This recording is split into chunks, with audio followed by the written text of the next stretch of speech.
The largest tourism fair in Africa, INDABA, was recently held in Durban.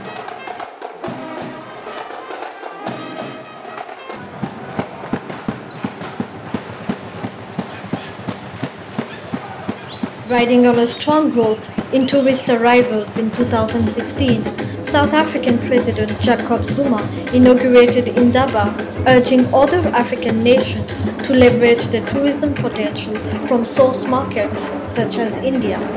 Africa enjoyed an 8% increase in international tourist arrivals to reach 58 million arrivals.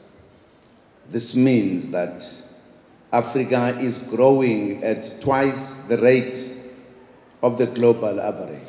Africa, realizing its potential, has taken very serious decisions to connect all the countries, to soften the entry in the borders, to have the infrastructure at all sectors.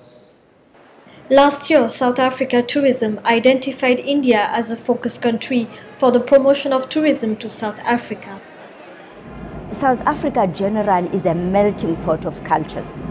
So it makes travelers, as they travel into our country, feel so comfortable because they can associate. So our rich history and heritage makes us a destination for India. India has been an incredible market for us. We doubled up numbers between 2009 and 2013.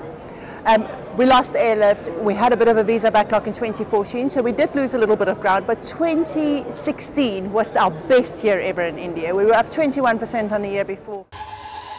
The Rainbow Nation counts on its cultural ties going back to the day of Mahatma Gandhi's stay in South Africa to attract more Indians. The Indian traveler has a choice. They can go to anywhere around the world. Why should they come to South Africa? And someone just reminded me the other day that actually South Africa's secret weapon is its people, right?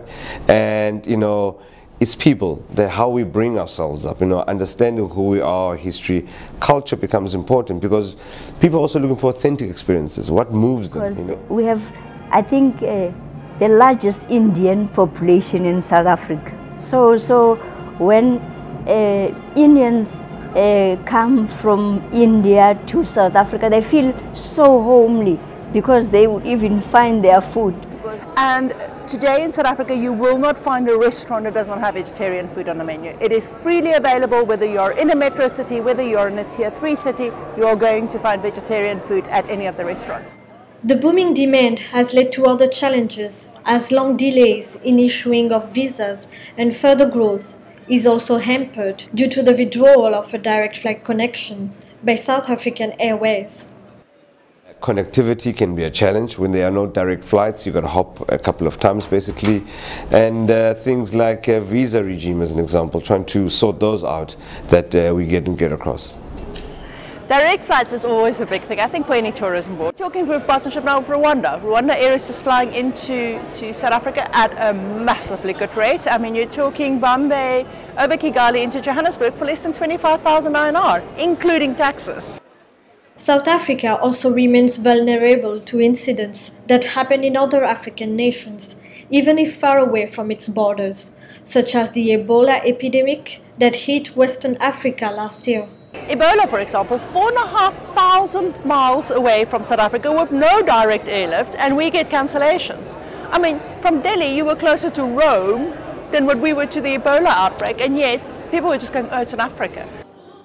Through tourism, South Africa hopes to develop a closer partnership with India, especially in the small and medium enterprises sector and issues like women's empowerment. There's much more potential of our collaboration around SMME development.